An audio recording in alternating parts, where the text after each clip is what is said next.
icyo nzi nuko iyo utegetse biratungana. hari ukuntu bikora, hari ukuntu bikora iyo utegetse. Imana ibagire neza. May God do good to them. Twongeye gushima Imana yaduhaye uyu mwanya kugira ngo tubashe kuganira ijambo ry'Imana. We thank God for the opportunity He gave to us to speak of His word. Ni ubuntu bukomeye cyane It's a grace. twagiriwe, nabivuze no muri kitsi ya mbere.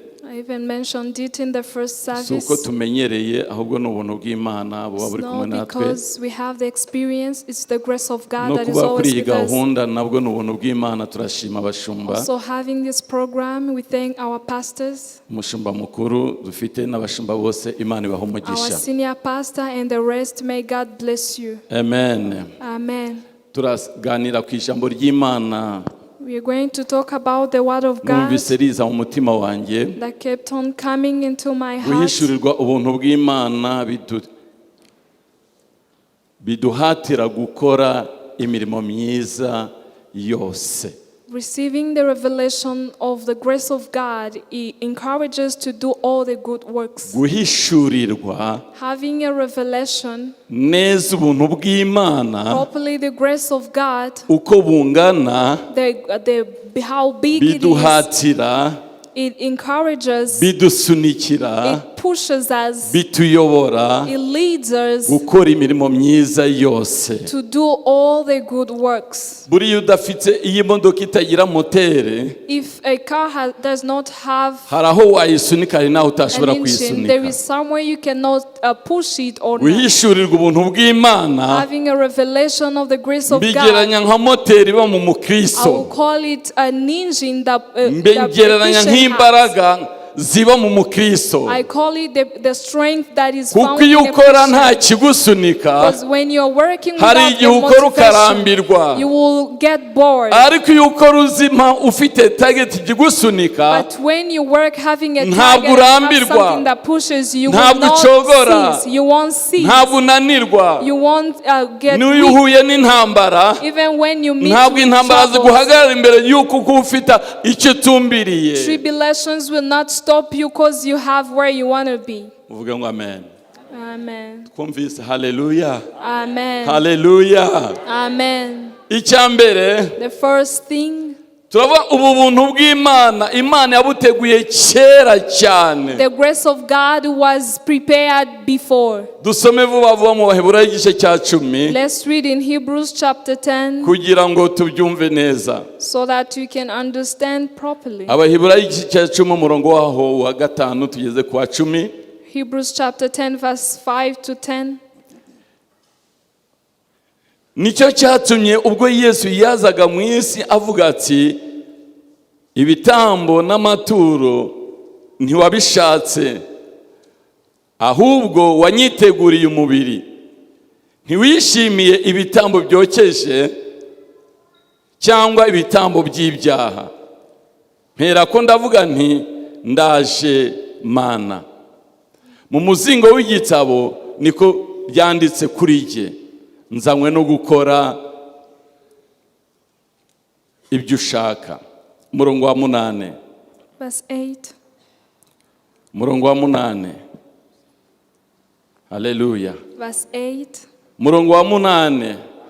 Amaze kuvuga ibyo ngo ibitambo n'amaturo n'ibitambo byokeje n'ibitambo by'ibyaha ntiwabishatse kandi ntiwabyishimiye, ari byo bitangwa nk'uko amategeko ategetse, ahera ko aravuga ati, dore nzanywe no gukora ibyo ushaka.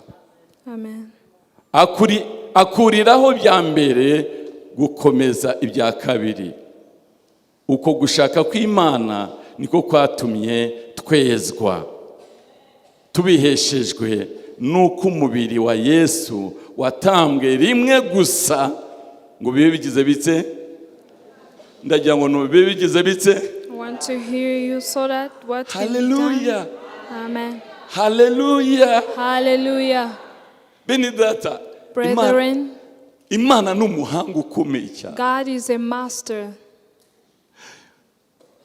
Imana yatekereje kuva kera uko izacungura abana b'abantu. God thought since before how he was going to save Tekereza man. kubona umunsi kundi bajya gutamba, mu gitondo batambye, saa sita batambye, nimugoroba batambye, ngo ariko Imana ikazunguza umutwe. They always gave sacrifices, but God would not be pleased with them. Ngaho ibitambo by'amafu, ngaho ibitambo by'ihene, ngaho ibitambo by'inka, ngaho ibitambo. The cows. Amateraniro yabo yose yari yuzuye ibitambo. Every service they had was full of sacrifices. Ari mu ijuru ngo ntiyabishatse. But in heaven he was never pleased with them. Ntiyabyishimiye. He was never pleased with Nubwo them. byatamaga bikurikiza uko amategeko yagize ati yanditswe ngo ntiyabyishimiye Imana. Even though they were sacrificed in accordance of how he wanted it to be, he was not pleased. Imana igambirira. And God thought. Igambirira gutegura umubiri. And he planned to prepare a body. Atari umubiri w'abatambyi bari bahari. Not the body of the priest who Umubiri w'umukiranutsi. existed. A body of a righteous Umubiri man. w'umwana w'ikinege wari mu gituza cya se. A body of the first son who Aravuga was ati in uyu mubiri ndawuteguye. And he said, I've prepared this Uyu body. ni uzajyamo byose biriya bitambo byose. What all other sacrifices will go Uyu through. mubiri uzavunjamo biriya bitambo byose. This will be churched to this body. Bamenaga yose yatwikiraga. All the blood I would shed would just cover. Agatwikira ibyaha. It will cover the sins. Atarakuragaho. But he never removed the sin. Ndishakira umubiri. So I am going to find myself a Umubiri body. utunganye. A body that is clean. Amaraso azameneka. The blood that will shed azaba akwiyeho andi maraso yose. will remove all other blood. Igitambo kizatambwa. The sacrifice that kizaba will be gikuyeho ibindi bitambo given will byose. remove all other sacrifices. Bibaye rimwe risa. So it will happen once and for all. Nimurebe iyo myaka yose See byabayeho. all these years that these things took place. Urebe ukuntu uri muri iki And kinyejana. see in this generation. Amen. Reba ukuntu uri mu kinyejana kitagusaba inuma kuyikurikira You are in cyangwa a se century kitagusaba where you are not asked to kitagusaba find a intama dove. kitagusaba Does not iki. ask you for a sheep. Yesu yatanze rimwe risa. Jesus was sacrificed once and for all. And it was enough. Hallelujah. Amen. Yabiteguye kuva kera avuga ngo ngiye gushaka solution. He prepared it since before, working out to find a solution. Twaravuze ngo We said, dusomye muri Yohana ibice 10 igice cya mbere guhera ku murongo wa 14 John chapter 1 to 4 kugeza kuri 17 up to 17. Yohana yaramuhishuriwe. John received the revelation of him. Afite yuzuye ubuntu n'ukuri. He saw Jesus coming down full of grace and abona Imana imwohereje yuzuye iki ubuntu bwose yuzuye n'ukuri. he was full of all grace and truth. Twavuze ngo muri laboratoire y'Imana In the laboratory of God nuko tujya kwa muganga is that we go to the hospital tukicara imbere ya muganga and you sit in front of the doctor tukamubwira uko twiyumva. and tell him how you're Ako feeling. kanya afata ordonance agatangira akandika imiti. Immediately they take a piece of paper and start to write Akandika down imiti. the medications. Yaba ari umuti w'umutwe. It may be the Yaba ari umuti wa medication for intensals. Akakwandikira imiti yaba ari 3 yaba ari Maybe nakakwandikira 3 or imiti. 4, but they will give you medication. Muvuge ngo amen. Amen. Umuganga w'abaganga nawe ntabwo yazanye umuti yazanye imiti.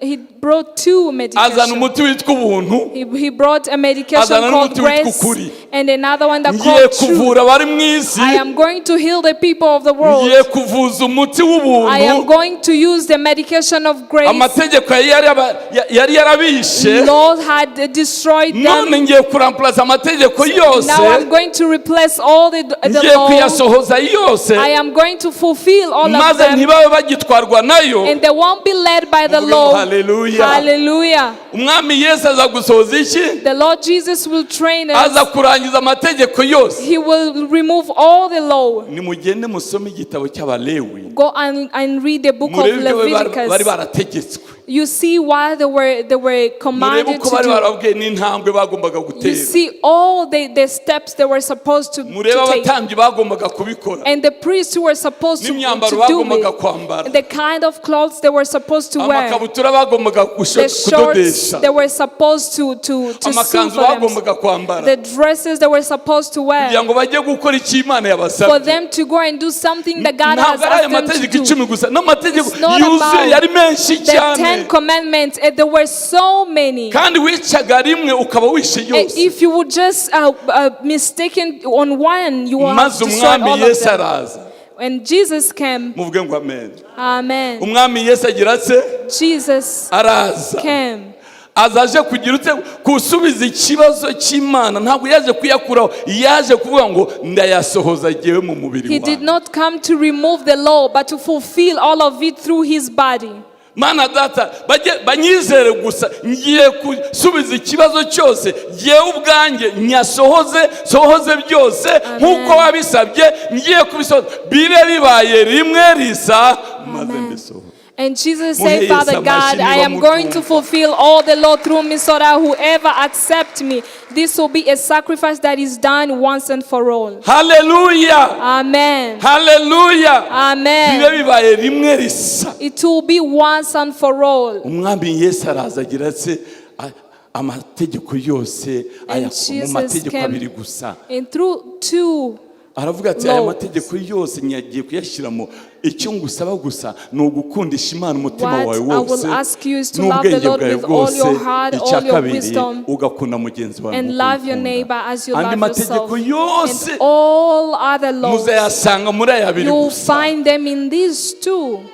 arasimplifiya muzi gusimplifiya equation. He made it simple. He simplified the equation. Multiplication.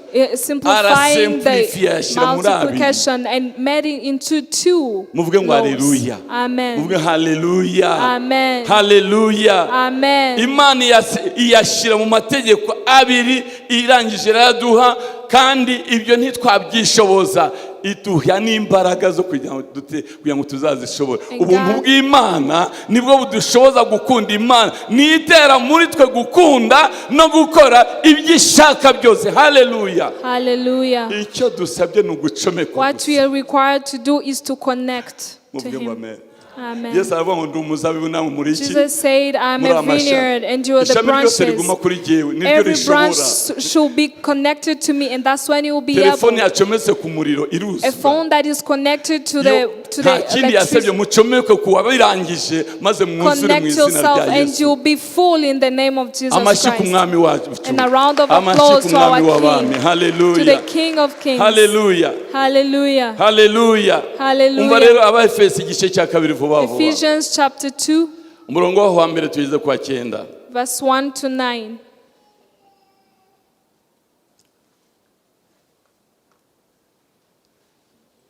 Namwe yarabazuye mwebwe abari bapfuye muzize ibicumuro n'ibyaha byanyu ibyo mwagenderagamo kera mukurikiza imigenzo y'iyisi mugakurikiza umwami utegeka ikirere ariwe mwuka ukorera mu batumvira.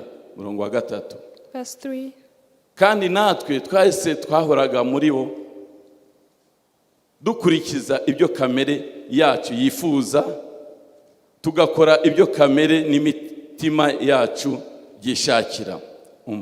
Kandi kubwa kavukire yacu. Amen.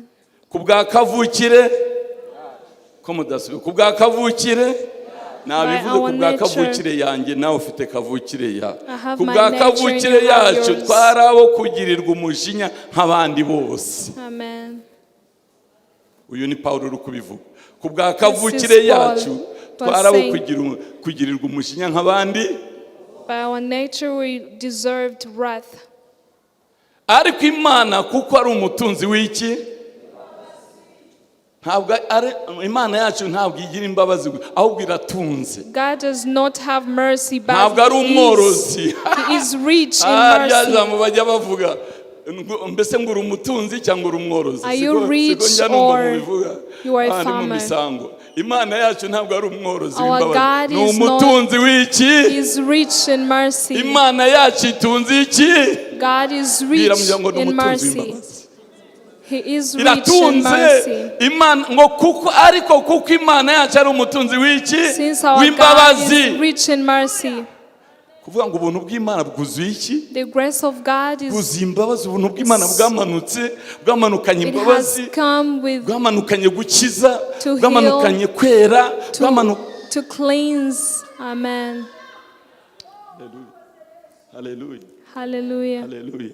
Amen. Ubuntu bw'Imana bwamanukanye package. The grace of God has come full packed. Imana yari izi yuko ugomba kubwakira. And God knew that you will receive it. Yari izi ko izanye package. Navuze ngo hamwe mu ruhande rumwe ni ubuntu bw'Imana, ahandi ni ukuri. It's the grace of God, another one is the truth of God. Nasanze ukuri ari nka depo yuzuye iby'Imana yashatse byose kuzana itorero ryayo. I find that truth was full of the things that God wanted to bring in the world. Ari rwo rufunguzo rugomba gufungura iyo depo. And truth was the key to open. No kuvuga ngo ubuntu bw'Imana burahari. It means there is grace of God and it is full. And what has to open it is your faith. And the faith is truth. Because you have to believe in the truth. He brought faith and truth. So when you have faith, you open the door of the grace of God. The more you have faith, the more you increase your faith, the more the grace of God increases upon your life. Amen. The more your faith grows, increases, the grace of God grows in abundance. He increases more and more. Amen. Amen. The less your faith goes down, the more you don't see the grace of God. But the more you have faith in Jesus, that's why they say your faith heals you. Your faith has given you the power to get healed. When your faith increases, it has given you power to get strength. If you have faith, and your faith increases, it keeps to open a stock of full of grace of God. And the grace of God is full of everything. Tell your neighbor that we have grace in abundance. And the key that is going to open is the faith that you have. What God is asking you today, lift up your faith. Lift up our King Jesus. Lift up your faith. If you lift up your faith, and the grace of God will be revealed upon your life. It is full and it is in abundance. Let's give a round of applause to Jesus. Hallelujah. Hallelujah. Hallelujah. Hallelujah. Because God is full in mercy, He has made us alive with Christ. By so much love, He loved us. Amen.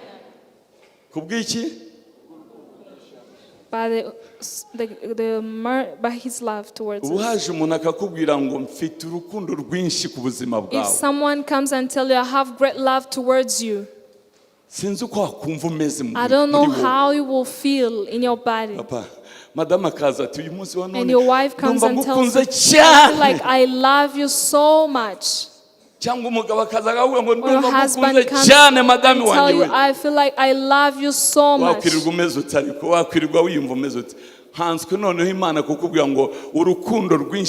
now it's God saying that He has loved you a great love. Hallelujah. Amen. Hallelujah. Amen. Receive the great love that God has loved Hallelujah. you. Amen. Praise the Lord. For the great love He loved us.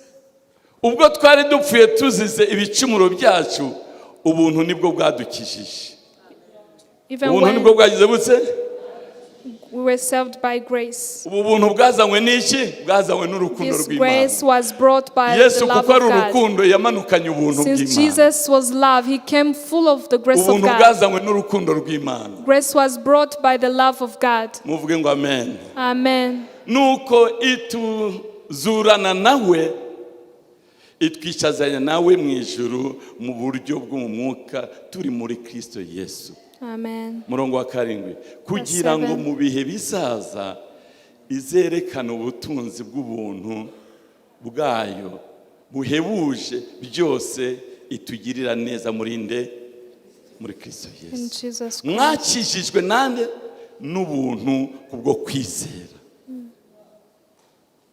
Amen. Mwakijijwe n'ubuntu kubwo kugira utse For by grace you have been saved. What came first? Icyabanje niki? What came first was Nukwizera umwami Yesu waje umwize ubuntu bukagusanga. Is to have faith in the Lord Jesus Christ who came and then you receive grace. Abakijijwe uyu munsi wa none bagize bate bumvise ubutumwa bwiza barabwakira bamaze kubwakira barizera bahabwa iki agakiza. And those who received salvation today, they were preached to, they heard the word, they have faith, and then they received the Lord Jesus Christ. Ntibyavuye kuri mwe ahubwo ni impano yande ni impano Imana yagize itse. It's a gift of God. Ntibyavuye no ku mirimo kugira ngo hatagira umuntu wirarira kuko turabo yaremye ituremeye imirimo myiza muri Kristo Yesu. Iyi Imana yiteguriye kera kugira ngo tubashe kugira utse kwigenderamo. Niba turi kumavuga ngo haleluya. If we're together, let's say haleluya. Hallelujah. Icyambere tugomba kubona ngo iyi Mana niyo yateguye ubu buntu turimo, ubu buntu dushikamyemo, ubu buntu umwami Yesu yagize atse yadushikirije bwavuye mu ijuru. This grace that we have received was prepared by God, which was brought by the Lord Jesus Christ. Ndavuga yuko yaje gukemura ikibazo cyari gihari. He came to resolve the issue that uburwayi bwari buhari. The sickness. Yohereza ubuntu bwayo. He sent his grace. Ntiyadusaba kujya gushaka amapfizi n'ibindi. He did not ask us to go and look for bulls and everything. Aravuga ngo icyo mbasaba nta kindi. He said the only thing I will ask is washohoje ubutumwa bwiza ari we Yesu Kristo. Believe in the one who has fulfilled. Ibindi muraba mubishoboye. Believe him in your heart and everything will be sorted out. Yatanze igishushanyo mbonera hariya ubwo hariya mu butayu. He gave them a demonstration in the wilderness. Ubwo Mose yari kumwe ubwo inzoka zari zamaze zabaryaga Abisiraheli. Were beating the people of Israel. Mose none haranjagira se arema inzoka maze acura inzoka mu muringa maze arayimanika. He made a snake.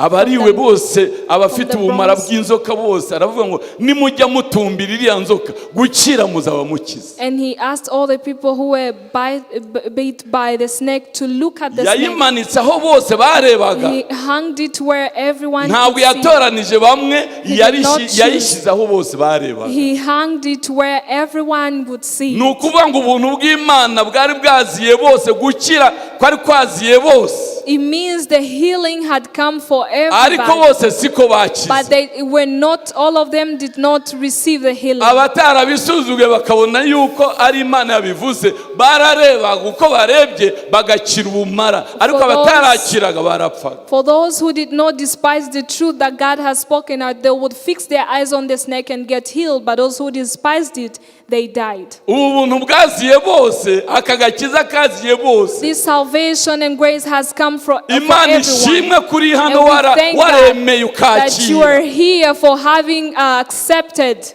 Kuba warakiriye rero for having received. N'ubuntu butangaje bw'Imana. This is the great grace of God. Mwakaboneye rimwe. You were received it by you received it at the same time.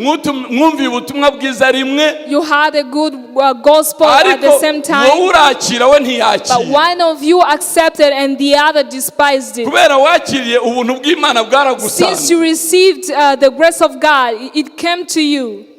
abari kunyuma muvuge ngo haleluya. Hallelujah. Abari kunyuma muvuge ngo haleluya. Hallelujah. Twongere dushime Imana kubw'ibyo Let's tuyiha give a round of amashyi. applause to God for that. Imana yagateguriye bose. God prepared it for everyone. Ariko abakakira si bose. But it's not everyone who Ni bya receives bintu it. by'abarokore. It's for the Pentecostal people. Ari kubyita bya bintu by'abarokore. He's calling it the things of. Ariko nyamara yewe byarambohoye. But for me, he had set Aracyari me mu free. busambanyi. He's still in Akabyita bya fornication. bintu by'abarokore And akanga he calls umuti. it Nyamara things yewe of Christian. byamvanyeyo. But these things Nyamara wowe have brought me byakuvanyeyo. out of it. It has brought you out of what Icyampa he's going agahishurwa through. akabyakira. I hope they can have faith and receive it. Bikamuvanayo And nawe. he can take them out of what they're going Abavuye through. muvuge ngo amen. Amen. Abimana yavanyeho haleluya. Hallelujah. Abimana yacunguye Those haleluya. that God has said, say Tumuhe amashyi hallelujah. umwami Let's w'abami. give him a round of Yarabikoze applause. He nahimbazwe. did it and we praise him. Icya kabiri, The second, ubuntu twahawe muri Kristo the Yesu grace we're given through the Lord ni Jesus impano Christ y'urukundo Imana is a gift yaduhaye. of the love of God. Ni impano Imana yohereje. This is a gift God sent. Ni impano y'urukundo twakiriye. It's a gift of love of God towards Twasoma us. Abaroma igice cya gatanu. Romans chapter 5, Dusoma Abaroma igice cya gatanu vuba vuba umurongo wa gatandatu tugere kwa 10. chapter 5, verse 6 to 10. Tukiri abanyantege nke mu gihe gikwiriye Imana yapfiriye abanyabyaha. Amen. Tukiri abanyantege nke. For when we were still without strength, in due time Christ died for the ungodly. Umurongo wa 7. Verse 7. Birakomeye kugira ngo umuntu apfire umukiranutsi nkanswe umunyabyaha. For scarcely for a righteous man will one die, yet Icyakora perhaps ahari byashoboka ko umuntu yatinyuka gupfira umunyangeso nziza. Amen. Ariko Imana yerekanye urukundo rwayo idukunda ubwo Kristo yapfiraga iki tukiri abanyabyaha. Amen. Muvuge ngo amen. Haleluya. Amen. Nkanswe none ubwo tumaze gutsindishirizwa n'amaraso ye. Abatsindishijwe n'amaraso yo muvuge For ngo those who amen. have been justified by the blood of Ntituzarushaho gukizwa umujinya w'Imana nawe. Amen. Ubwo twunzwe n'Imana kubw'urupfu rw'umwana wayo wadupfiriye tukiri abanzi bayo, none ubwo tumaze kungwa nayo ntituzarushaho gukizwa kubw'ubugingo bwe. Amen. Ayimana we, abari kubyumva muvuge ngo amen. Amen. Sinzi niba muri kubyo. Haleluya. Hallelujah. Ubwo Imana yemeye gukizwa kwawe, If God has accepted your justification imaze gutanga umwana wayo after he gave his kumusaraba, only begotten son at the cross, noneho uyu mwana wayo akaba yarazutse yicaye iburyo bwayo, and his son has been raised, he's seated akaba ari at the umutambyi right mukuru side, wicaye iburyo bw'Imana, and he's at the right side of ntazarushaho God. kukuvuganira. How much more will he Ntuzarushaho justify you? gukizwa n'ubugingo bwe. Won't you be saved by his salvation, his Hallelujah. life? Amen. Haleluya. Amen. Haleluya. Amen. Haleluya. Amen. Imana ishimwe cyane. Praise God. Ubwo twunzwe n'Imana kubw'urupfu rw'umwana If wayo you were reconciled with God by the death of his son Jesus wadupfiriye Christ, tukiri abanzi bayo, who died for us when we're still enemies of God. none ubwo tumaze kungwa nayo Now we have been reconciled with ntituzarushaho him. gukizwa kubw'ubugingo bwe. Komeza ati haleluya. We shall be saved by his life. Ariko si ibyo byonyine, And not only that, ahubwo twishimira Imana kubw'umwami wacu Yesu Kristo ukiduhesha. amen. Ukiduhesha, But we also rejoice in God through our Lord Jesus Christ, kuzura nayo na bugingo through na whom we have bugingo. now received. nanone birimo Amen. aracyaduhesha kuzura He's n'Imana still the na one. bugingo n'ubu He's still nicyo the kimubesheje mu ijuru. Muvuge ngo He's amen. still the one reconciling icyubahiro us with arabireba. our God. Umuhe icyubahiro ari Let's kukureba give mu izina glory rya to Yesu. him. Amen. Turagushima mwami Yesu. We thank you, Lord Uracyaduha Jesus. kuzura n'Imana. You are still the Uracyaduhesha one. gukundwa n'Imana. You are still the one. Uracyaduhesha kwegera Imana. Amen. Uracyaduhesha gusabana n'Imana. You still help Tugukomera us amashyi kuri reconcile. Imana. Mu Get izina rya reconciled Yesu. with God. Amen. Hallelujah. Hallelujah. Imana gukunda abanzi bayo. A God who loved his enemies. Wenda ugerageje kubaha ijambo ry'Imana If you try to wasengera obey the umwanzi word wawe. you can just pray for your enemy.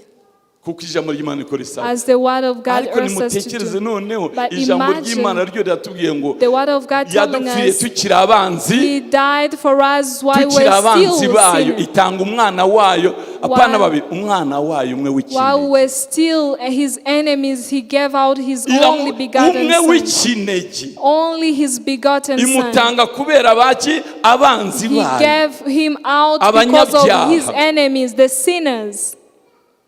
Muvuge ngo amen. Amen. Muvuge hallelujah. Hallelujah. Aho nshaka kuganisha ni he nukubona ubu buntu bw'Imana uko I bungana. want you to see how much the grace of God is. Nibwo butumye nicara hano, nibwo butumye wicara hano. Has caused us to be here. Ntihakagira ikikurangaza na Do not gato. let anything distract Mu you. izina rya Yesu. Amen. Ujye ubyukana ubwirirwana Wake uburyamana up with ubyukane. it, sleep with it. Amen. Amen. Imana ishimwe cyane. Praise the Cya Lord. gatatu, The third, kumenya neza ubuntu twagiriwe biduhatira kwihana no gukora imirimo myiza yose. Muvuge ngo amen. knowing the grace of God we've Dusome been Tito given. igice cya kabiri. Let's read Titus chapter Murongo 2, wa 11 n'uwa 14 kugera kwa verse 14. 11 to 12 to 14. Kuko ubuntu bw'Imana buzanira abantu bose, abantu bangahe? All the people. Agakiza bwagize butse bwarabonetse. Butwigisha kureka kutubaha Imana n'irari ry'ibyisi. Amen. Bukatwigisha kujya twirinda. Bukatwigisha kugenda dukiranuka. Bukatwigisha kubaha Imana mu gihe cya none.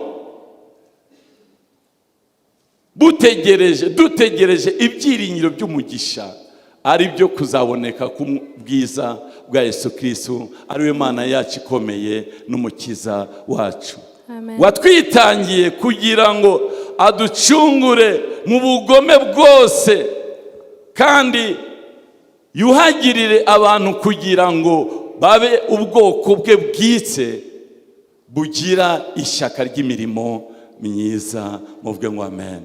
Amen. Muvuge hallelujah. Hallelujah. Murumva icyo ubuntu bw'Imana bwaje kutwigisha. Do you hear why the grace of God has come to teach us? Ntabwo butureka gusa. It does not condemn us only. Oya, ntabwo kuvuga ngo ubuntu bw'Imana bwaraje ntabwo ngomba kugira use, buratwigisha. We don't say that the grace of God has come, we can do whatever we want. It has come to teach us. Buratuyobora. It leads us. Buduha imbaraga. It gives you strength. Butwereka inzira. It shows us the path. Bufite imbaraga. It has power. Ubuntu bw'Imana buturindira mu byiringiro dufite. The grace of God keeps us still in our hopes. It keeps us away from sin. Buturinda umwijima. It keeps us away from darkness. Hallelujah. Amen. Hallelujah. Amen. Hallelujah. Amen. Reka nkubwire nkwereke. Let me tell you, brethren, uyu munsi uko umeze siko wari umeze kera. the way you are today is not how you used to be. Umaze gukizwa, When you got salvation, hari ibintu washoboye, hari ibintu wanesheje. there are things you were able to conquer.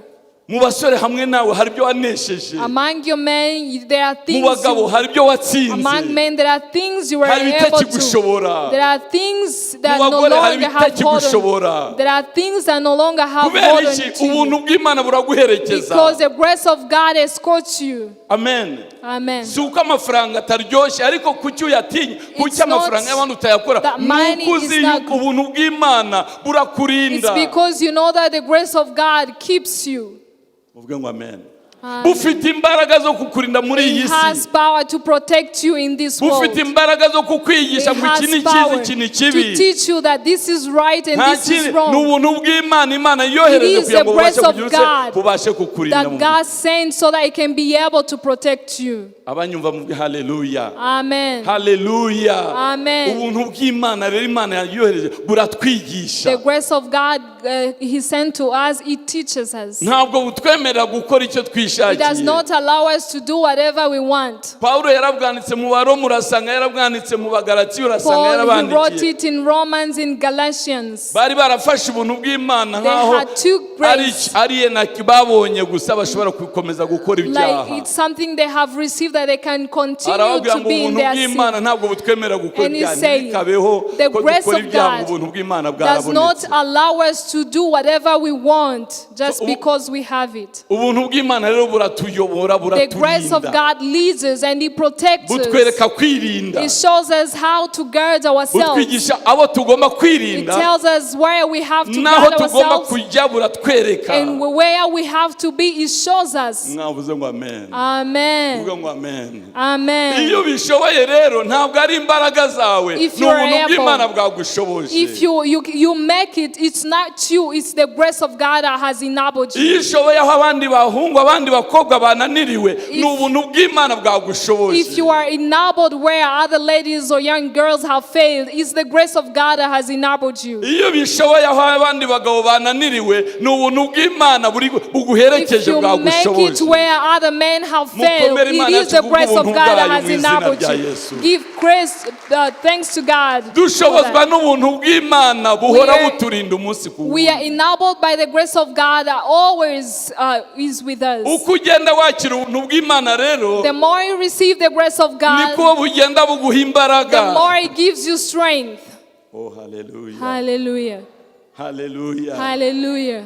Hallelujah. Hallelujah. Buraduhata. He encourages. Pawulo rero bwaramuhase, niyo mpamvu yagendagendaga imidugudu n'ibirorero byinshi ajya kuvuga ubutumwa bwiza. Murasanga ari ubuntu bw'Imana. It encouraged Paul to go preach the gospel in synagogues and everywhere. You find it's the grace of God. Soma Timoteyo wa kabiri ibice Let's bibiri. read in 2 Timothy chapter 2 verse 20 to 21.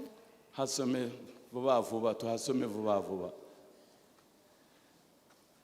Timoteyo wa kabiri ibice bibiri murongo 20 tugeze kuri 21. 2 Timothy chapter 2 verse 20 to 21. Mu nzu y'inyumba ntihabamo ibintu by'izahabu n'iby'ifeza gusa, ahubwo habamo n'iby'ibiti n'iby'ibumba. Kandi bimwe babikoresha iby'icyubahiro, naho ibindi bakabikoresha ibiteye isoni. Nuko rero umuntu niyeza akitandukanya n'ibigize bitse, akitandukanya n'ibidatunganye, azaba abaye ikintu cyo gukoreshwa iby'icyubahiro, cyejejwe, kigirira nyiracyo umumaro, kandi cyatunganirijwe imirimo myiza yose. Muvuge ngo amen. Amen. Muvuge ngo haleluya. Hallelujah. Haleluya. Hallelujah. Murumva ubuntu bw'Imana bwaduteguriye n'imirimo myiza yose tugomba kugenderamo. The grace of God has prepared for us the good works that we have to work in. Haleluya. Amen. Nukuvuga ngo Imana itubesheje hano ku isi kugira ngo dukomeze tugire dukora imirimo myiza yose yatugeneye muri nde mu mwami wacu Yesu Kristo. God is continuing to sustain us in this world so that we can continue to do the good Icyakane vuba works. vuba. The fourth, Icyakane vuba vuba.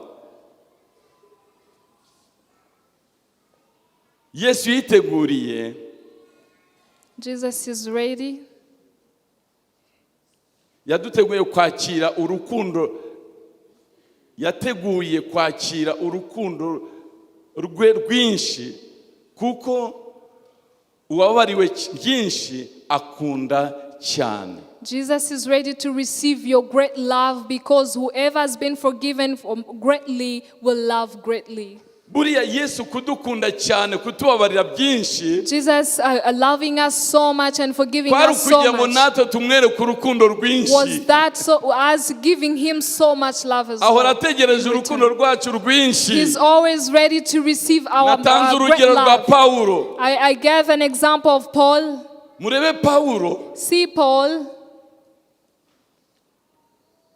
yigiye ku birenge bya Gamaliyeli, He learned from the feet of yiga amategeko Gamaliel. yose, He learned about the law, amenya amategeko y'abayuda yose arayamenya. all the laws of the Ariko Jews. Bibiliya tubwira ngo But the Bible says afata abantu bose bari bizeye ubutumwa bwiza bwa Kristo, he took all the people who had akajya believed in the agira se abafunga binjiza gospel mu of Jesus nzu Christ, z'imbohe. and he always put them in jail.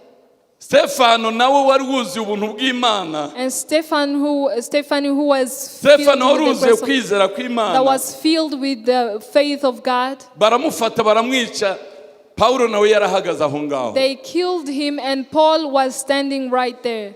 Pawulo yarabirebaga. Paul was watching. Pawulo yishimiraga imirimo bari bari gukora. And Paul was rejoicing in what other people were Bibiri doing. twereka neza yuko And the Bible clearly shows us that ngo agiye n'ubu namaze gufata inzandiko agiye i Damasiko, after he took letters going to mu kanya Damascus, gato yumva ijwi in a short he riramubwira ngo heard Sawuli a voice. Sawuli ni iki gituma undenganya. Had a voice saying, Saul, Saul, why do you persecute me? Arabaza ati urinde mwami ndenganya.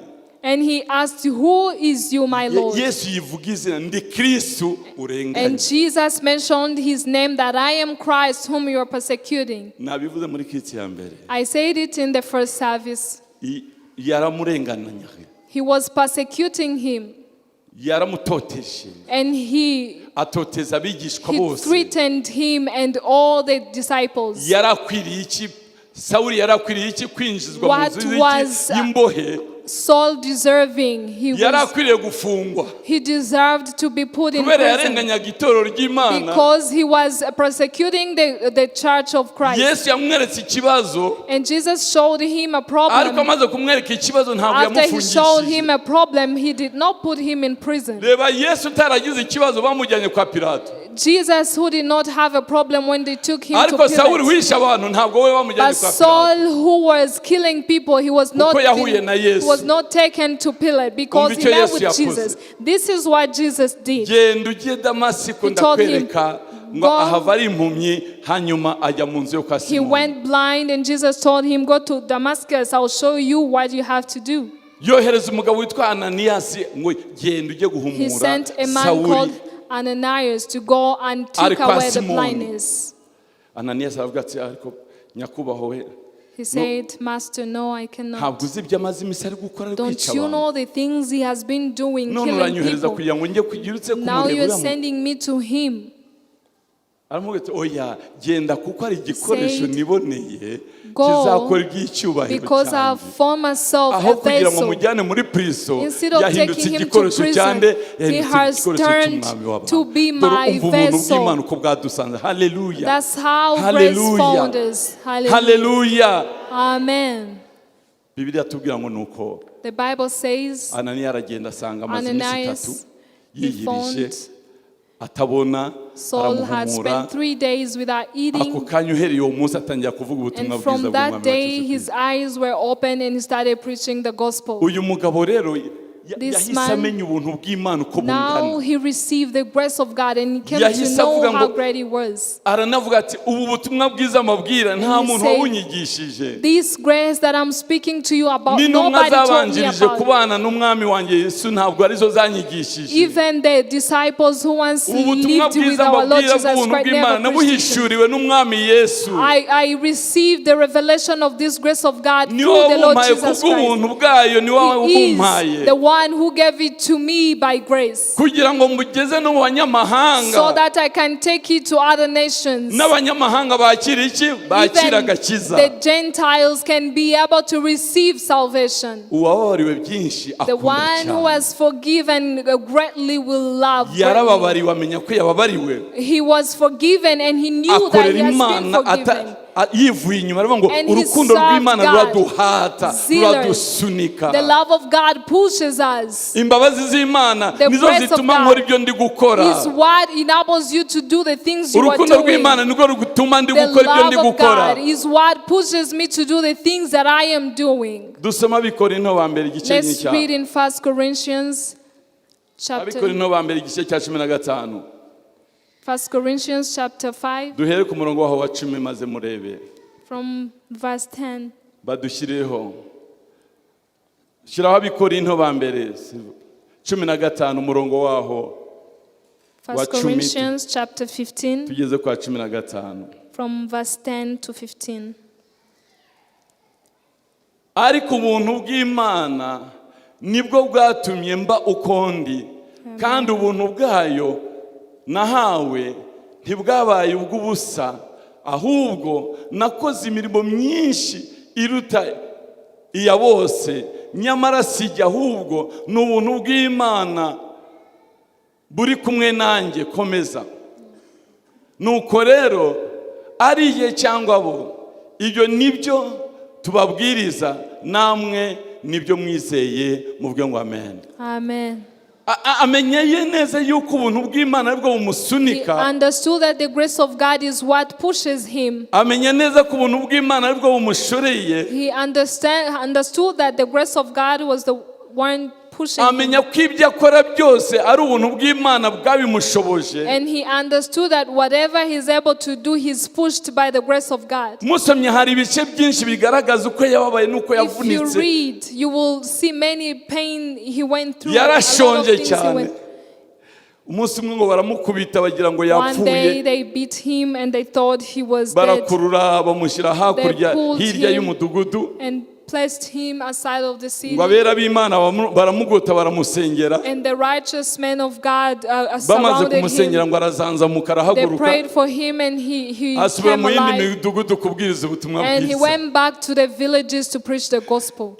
Yazutse asubira mu yindi midugudu kuvuga ubutumwa And bwiza. after he was revived, he went back Imbaraga to the city zamujyanagayo to nta preach the kindi ni urukundo rwa The Yesu yari power that yarakiriye. took Duhe Imana enabled yacu him to icyubahiro. go there is the Hallelujah. great grace of God. Imbaraga zamusunikaga, The strength that pushed imbaraga him, zamukoreshaga the power that used him, ni urukundo rw'Imana yari yarakiriye. was the love of God that he Yari had yarasobanukiwe received. ubuntu bw'Imana He uko had bungana. understood the grace of God. Dusoma Abikorinto ba kabiri Let's maze read 2 tujye ku Corinthians musozo dusenge. and get to at the end of the service and pray. Abikorinto ba kabiri igice cya 5 2 Corinthians chapter 5, murongo wa 14 tujye ku murongo wa 15. verse 14 to 15. Ba kabiri 2 Corinthians chapter 5, 14 urukundo to rwa 15. Kristo ruraduhata kuko twemejwe yuko nk'uko umwe yapfiriye bose ariko bose bapfuye. Komeza. Amen. Kandi yapfiriye bose kugira ngo abariho be gukomeza kubaho ku bwabo, ahubwo babeho kubw'uwabapfira akanagira akanabazukira. Muvuge ngo amen. Turacyari kumwe. Are Hallelujah. we still together and Niba say tukiri kumwe amen? tuzamura ibiganza. Hallelujah. Amen. Hallelujah. Amen. Duhe Yesu amashyi Let's menshi. give a round of applause to Jesus. Umva ijambo ry'Imana tubwiye ngo urukundo rwa Word of Kristo God. ruraduhata. The love of God is what compels us. Urukundo rwa Kristo nirwo dushyiramo ishaka. The word of God is the love of God is Urukundo what rwa Kristo nirwo rudusunika ruduha the imbaraga. love of Christ is what gives us strength. Urukundo twahawe rwa Kristo nirwo rutuyobora. The love of Christ is what Nirwo leads dushobora us. kutwinjiza imbere y'Imana It tukahatinda. leads us in the presence of God and we Ni be able to moteri receive. mu buzima bwacu ishobora It is kutuyobora. the engine that is able to lead us. Urukundo rwa Kristo nirwo rushobora kudukoresha The imirimo love of myiza Christ enables us to do good works tudahatwa, without being ahubwo pushed, duhatwa n'urukundo but being rw'Imana. compelled by the love of Dukoreshwa God. n'urukundo rw'Imana. We are compelled by the Mu love byo of God. twakora byose In whatever we ujye do, ukoreshwa n'urukundo wakire rwa be Yesu compelled Kristo. by the love of Christ you have Hallelujah. received. Amen. Hallelujah. Hallelujah. Oh hallelujah. Hallelujah. Kwitanga kwawe You giving yourself bituruke mu rukundo wahawe rwa comes Yesu Kristo. from the umwami wawe. love of Christ that you have been given. Amen. Amen. Amen. Amen. Uwa kabiri mvuga n'uyu mugore dusome mu The Yohana second person I'm going to 12 talk maze about is found in John chapter 12 12, umurongo waho wa mbere tugeze kwa gatatu.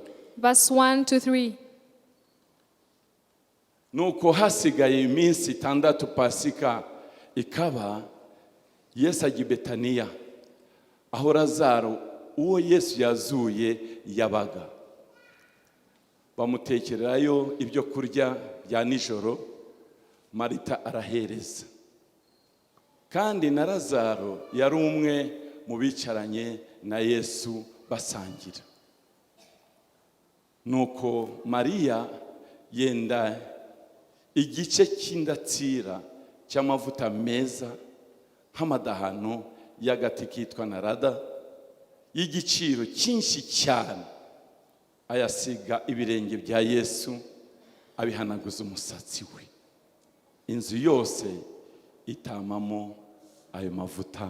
Muvuge ngo amen. Amen. Muvuge ngo amen. Amen. Uyu mugore This woman, ajya gushaka iby'agaciro. he went to look for the valued Amenya ubuntu things. bw'Imana yahawe uko bungana. And he knew the grace of God that he received. Bibiliya avuga ngo Yesu yari inshuti y'uriya muryango. He said Jesus was a friend to this family. Yajyaga i Betaniya agacumbika kwa Mariya, Who Marita na got to Lazaro. Bethany and visit the family of Lazarus and Martha. Mariya abona musaza we arazutse aragarutse. And Mary saw that his brother was resurrected. Yajya mureba agashima Yesu. And he always gave thanks to Jesus. Hallelujah. Amen. Mwavuze ngo amen. Amen. Wajya ureba umwana wawe wagarutse ugashima Yesu. Whenever you see your son who has come back, Wajya ureba you give umugabo cyangwa thanks. umugore wawe wagarutse When you ugashima see nde your ugashima husband or Yesu. your wife who came back, you give thanks to Jesus. Mariya yahoranaga amashimwe menshi mu Mary mutima we. always was full of thanksgiving in her heart. Hanyuma abonye Yesu aravuga ati uyu ndamuha iki? And when he saw Jesus, he said, what can I Ndamwitura give iki? to my Lord? What can I Arashakisha mu offer to butunzi you? afite. And she searched among her Aravuga ati mfite possessions. ari amavuta. He said, I will get oil. Ari amavuta n'abantu baze kuvuga baze kugira icyo bavuga kuri ari amavuta. I will get that oil that compels people to speak. Batangira kuvuga ari amavuta y'igiciro cyinshi. It was oil that was with a great value. Twakayagurishije maze tugafasha We're abakene. supposed to sell it and None help ari the poor. amavuta ayasutse ku birenge bya Now Yesu. she has poured this oil on the feet of Umva ubuntu Jesus. bw'Imana aho butujyana mu izina This rya is where Yesu. the grace of God takes Umva ubuntu us. bw'Imana icyo bubika mu mitima Here yacu mu where izina the rya grace of Yesu. God, what it keeps in Umva our urukundo hearts. rw'Imana aho rutujyana mu izina The rya love Yesu. of God where it's leading us in Icyambere the name of yatanze Jesus. icy'agaciro. The first thing he gave something of a great Arangije value. biravuga ngo nuko agira And then the Bible says she used her long hair. ntabwo ari uko yarabuze imyenda. It's not because she did not have clothes. Yari afite za seriviyete She had the salvage zari to guhanagura use. ibirenge bya They Yesu. could have cleaned the feet of Ariko Jesus. yumvise Yesu But she batamuhanaguza feel iki like za the seriviyete. feet of Jesus does not deserve to be Aravuga ngo cleaned by ikindi the salvage. cy'agaciro mfite. And another thing of great Apara ari value that I amavuta, ikindi have. cy'agaciro mfite. Another thing of a great value that I umusatsi have. wanjye. It is my hair. Amen. Hallelujah. Amen. Hallelujah. Amen. Ikindi cy'agaciro jyewe Mariya mfite Another valued thing that I ni have, umusatsi wanjye. it is my hair. Arahanagura n'umusatsi. She wiped the feet of Jesus Ahanaguza with her umusatsi hair. we. She wiped the feet of Jesus with her hair. Uwamenye ubuntu bw'Imana uko bungana. Have you known the grace of Uwamenye urukundo rw'Imana uko how rungana. great is grace and the Arakunda love of cyane. God? How much He loves you. Arakunda cyane. He loves so Akunda much. Imana cyane. She loved God so much. Yatanze ibye. She gave out her Nawe things atanga ibye. Aritanga. and gave herself out. Mu yandi magambo ibyo ntunze nanjye ubwanjye ni byande. It means what I have and myself Ibyo ntunze belong. nanjye ubwanjye ni byande. Me, myself, and the things I possess, we belong to Amenya ngo God. ibyo atunze She came to understand nawe that things she ubwe possessed and byahindutse herself iby'umucunguzi wacu. belonged to the Redeemer. Ibyo ntunze nanjye ubwanjye ni iby'uwo mucunguzi. Nabonye umukunzi mwiza yarankunze ntamuzi yamfatishije umugozi arirwo rukundo rwe izo ngoyi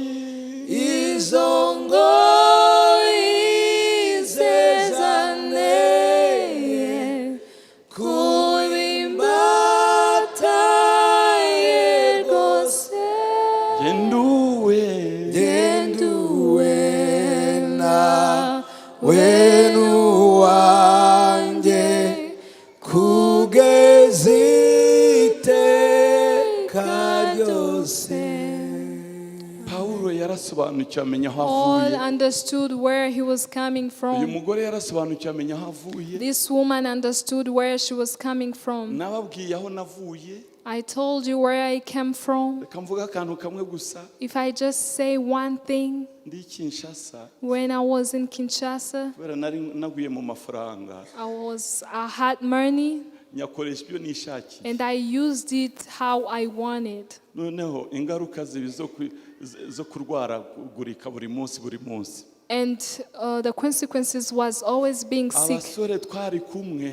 And the youth where we were Umwe together, yarapfaga umunsi undi one will agapfa. die and another one will die today. Sida yari imeze nabi icyo And gihe. AIDS was a very great Umwe we back yaguye mu then. maboko yanjye mufashe. One died in my Yaramaze arms. kugira ibiro 10 niba ari 15 niba ari 25. Umusore He would measure 15 kgs. yarapfuye. He died. Ndamwibonera apfa. I saw him with my Yagiye own muri eyes toilette dying. ananirwa guhagarara kubera nta mbaraga yari gifite agwa muri toilette njya guterurayo. He went to the bathroom and he couldn't come back.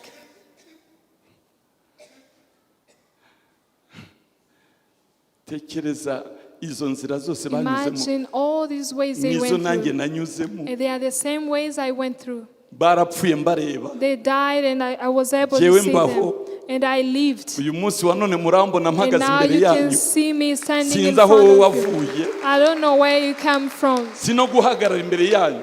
I don't deserve to stand Inyubakira before urugo. you. He built me a family. Amen.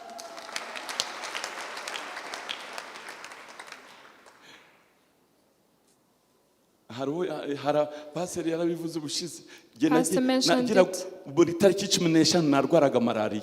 Tariki 15 za buri On kwezi. 15th of every month I would have Hagenda malaria. bakamperifiza. Naho ibinini byose byari byarananiwe. Baraperifizaga nkabona gukira. Perfusion. Kwa muganga. I will go to the Uko ngiye hospital perfusion. and Nkabona gukira. Ibindi byari byaranze. other things had failed. Hanyuma umunsi umwe. Then one day, njya ahantu hitwa Royal. I went Mbona somewhere bari called kubwiriza ubutumwa Royal. bwiza. I heard they were preaching the gospel. Ndahajya.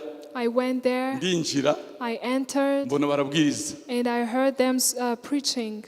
Uwo munsi bampaye na Bibiliya ariko That day ndayihishe. they even gave me a Bible. Bampaye iki? They gave me a Bible. Urabona Kinshasa kurahashyuha.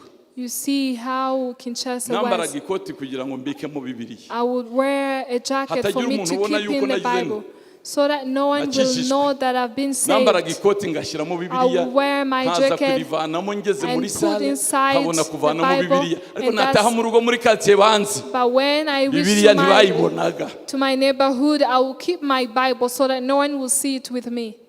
Dore And ibyo ubuntu now, bw'Imana bwakoze nsigaye nyigendana and hose. now I work with my Bible openly. Amen. Mugira ngo guhagarara ahangaha n'imbaraga za data na mama Do you think na me bene wacu. standing here is by the power of my family? Reka. No. Nzu wamvanye yuko ari I we. know who brought Ni me out Yesu. of there. It Ni is Yesu. Jesus. It Ni is Yesu. Jesus. Ni Yesu. Hallelujah. Ni Yesu wangiriye It neza. is Jesus who did well to me. Hari indirimbo ni Yesu wangiriye neza. Ni Yesu wangiriye neza. It Nawe is yakugiriye Jesus who neza. did great to Wamuha me. amashyi niba Has yarakugiriye he neza. done good to Aho you? Give him a yakuvanye. round of applause. Ubu buntu butume muyikorera mu izina rya Yesu This Kristo. is what the gospel Ubu does. buntu butume muyinambaho mu izina rya This Yesu. grace, let it make Ubu you buntu muhatwe stay kwikora mu izina consistent rya to Yesu. him and love him. Ndangirije kuri iki kintu. And I will conclude by this. Uriya mugore yahaye Yesu icy'agaciro. That woman gave Jesus something of her Kubera value. yabonye umusaza we, yabonye ubuzima bwabo. Because he saw the Yesu life of his abakunda. brother coming back. Ahora iwawe. And the love of Jesus, how he always always visited ese them. niki wumva waha Imana muri Pasika? What do you feel you can give to Jesus on this Passover? Niki wumva waha Yesu Kristo? What do you Kavuga ngo think ndongeye ndibutsa aho that navuye. now I remember again where I have come from? Niyihe mpano uyu munsi wa none? What a gift can Kuri you give? anniversaire dutanga kado sibyo? On birthdays we give turazitegura gifts, z'abadamu we n'abagore prepare for our n'abana. wives, Tujya our tuzitegura. children, we do prepare Iki them. cyumweru ndakwingiza Mwuka Wera kwigisha May kwereke this week impano wumva waha Yesu. Let the Holy Spirit Ndongeye reveal to you ndibutse Yesu aho a gift you wamvanye. can give to the Lord Jesus Ndongeye Christ. nibutse uwo Now wangize I we. remember who you have None iyi made mpano me ni to impano be. nguhaye And Yesu. this is a gift I am offering Yaba ari to umuntu you. uzazana ku gakiza. If it's someone you'll bring to Sinzi uko salvation, Umwuka Wera I don't know how the azabigukoresha. Holy Spirit is going Ariko to ndagira lead ngo you. uvuge ngo iki But ngiki ngihaye I plead Yesu to you that kongera you say kurekonesa that this aho is yamvanye. something I have Haleluya. brought to you by Ababyize muvuge ngo remembering where amen. he has Imana brought you. cy'icyubahiro. Haleluya. Hallelujah. Iki cyumweru uvuga ngo ni Let this week be n'akazi kenshi nari mfite. even so much work that I've been having. Nzemera kujya nza buri I will mugoroba accept to nicare come every evening and sit right there. nzemera Amen. gupfukama hariya. I will accept to kneel down. Uzayoborwe n'Umwuka Wera umenye May icyo you be ugomba led guha by the Yesu. Holy Spirit and Niba let ari Him ituro tell you what ugomba you have gutura. to. If it's an Niba offering ari that you ijoro have ugomba to give, kurara muri veyo wowe ubwawe ku if it's giti the cyawe. overnight that you have to spend doing it alone, Niba ari umuntu uzabwiriza if it's someone that you're going to sinzi preach icyo to, Umwuka Wera I akuyoboramo don't ariko know how ugikore the mu Holy izina. Spirit is going to lead you, Abanyumvise muvuge but ngo let it amen. be done in the name of Jesus Christ. Abavuyeyo muvuge ngo amen. Amen. Imana ibagire neza. May God do Tugiye good to you. gusenga. We are going to pray. Tugiye gusenga. We are going to pray. Duhaguruke twese. Let's all stand up.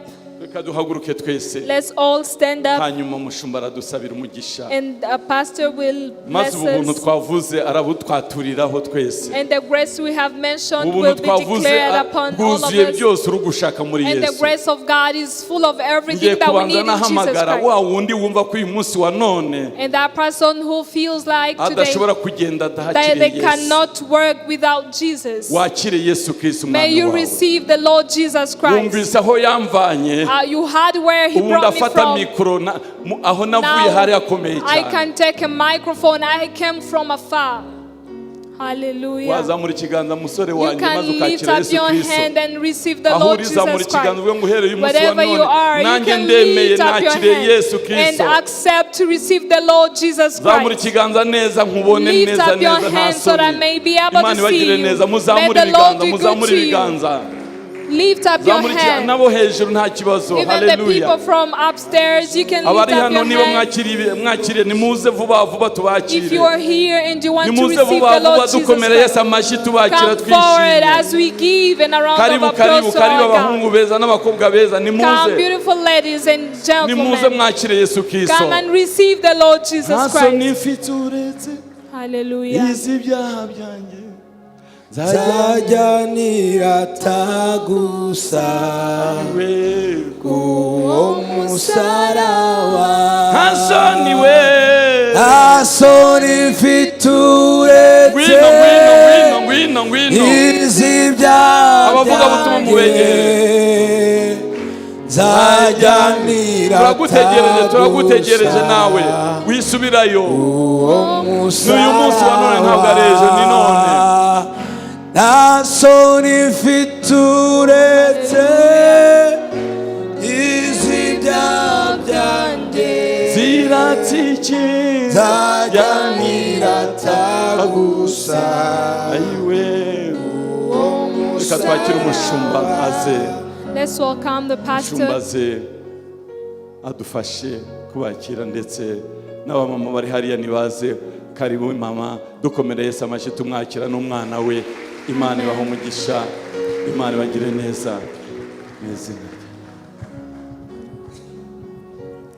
Reka uyu mwanya babaje hano imbere By this moment, as we have welcomed people here in our midst, tubanze tubafashe kugira ngo let's first help them bakore icyo ijambo ry'Imana ribasaba. so that they can do what the word of God asks Bibiliya us to iravuga do. ngo niwizeza umutima wawe The Bible says if you believe with your ko heart Yesu ari umwana w'Imana, that Jesus is the Son of God, warangiza ukazatuza akanwa kawe, and then you declare with your mouth, urakizwa.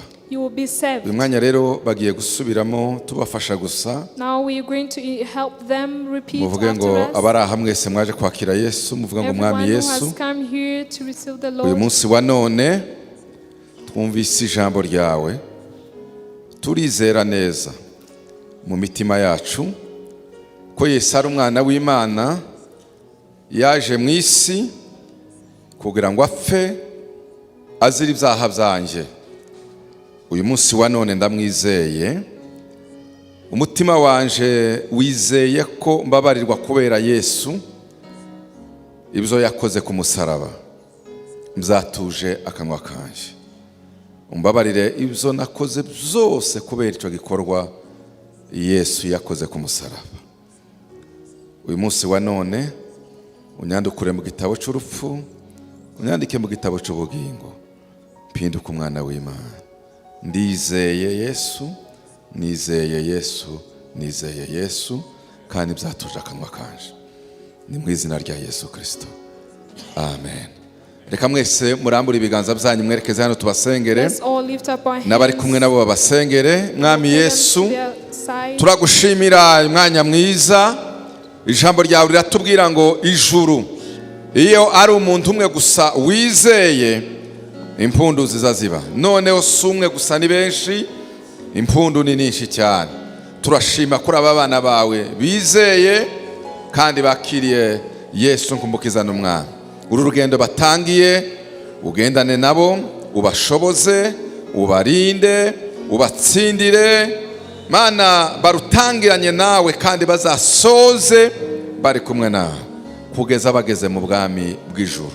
Si urugendo rworoshe, bazahura n'intambara nyinshi, ariko bazarwana batsinde, kuko dushobozwa byose na Kristo duha imbaraga.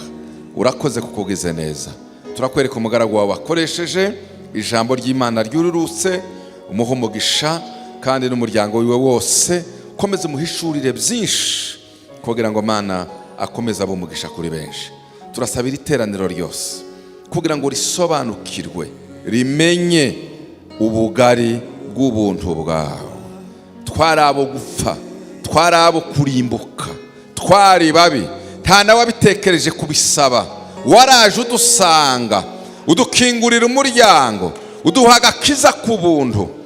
Usobanukiwe agahishurirwa iyo neza, akamenya aho yavuye, akamenya icyo wakoze mu buzima bwe, akamenya icyo yakoze mu muryango, icyo wakoze mu muryango we. Azagukorera ibyo umusaba bitamugoye kandi byoroshe. Mana, icyo dukeneye ni uguhishurirwa gusa, tumenye neza, natwe tuzasobanukirwa icyo twitura iyo neza yawe. Udufashe abagabo baraha, abadame baraha, abahungu n'abakobwa, umukuru n'umuto, uduhishurire ubuntu bwawe. Tuzagukorera n'imbaraga zose. Zirya ijambo ry'Imana rivuga ngo tugukundisha umutima, ubwenge, imbaraga zose. Mana, tuzabikoresha kandi tudahatwa. Urakoze. Iyi mbuto yabibwe igere muri twebwe, yuhirwe kandi yere izindi mbuto nyinshi. Tugiye gutandukana tugenda, ujyane natwe, dukomeze iri jambo rihinde mu mitima yacu. Turakwereka amateraniro ya gatatu nayo uje kuyagaragaramo, maze icubahiro n'ishimwe bikomeza kuba ibyawe none n'iteka ryose. Tuguhaye amashyi menshi n'impundu nyinshi kugira neza, mu izina rya Yesu, amen, Amen. amen. Amen. Hobera mugenzi wawe, Embrace your neighbor. umubwire ngo uhora uzirikana ubuntu Imana yakugiriye. Always remember the grace of God. Imana yagukijije ku neza gusa. Hallelujah. Amahoro ya Kristo ajyane namwe. The peace of God go with you. Kumbwa pendo la Mungu liko. Yes. Ari tangazo twibagiye kubabwira, reka turivuge cyane dusaba akarere ka Nyamirambo. Umwana wacu Gentille muramuzi, akora hano, yabuze umuvandimwe we mukuru we yitabye Imana muri iyi minsi. Gentille mwamuhamagara, mwamutelefona, ndetse mwanamusura. Cyane cyane akarere ka Nyamirambo turabasaba kuba muhari, ariko n'abakristo mwese muzi ko akora hano. Imana ibagirire neza, mukomeze.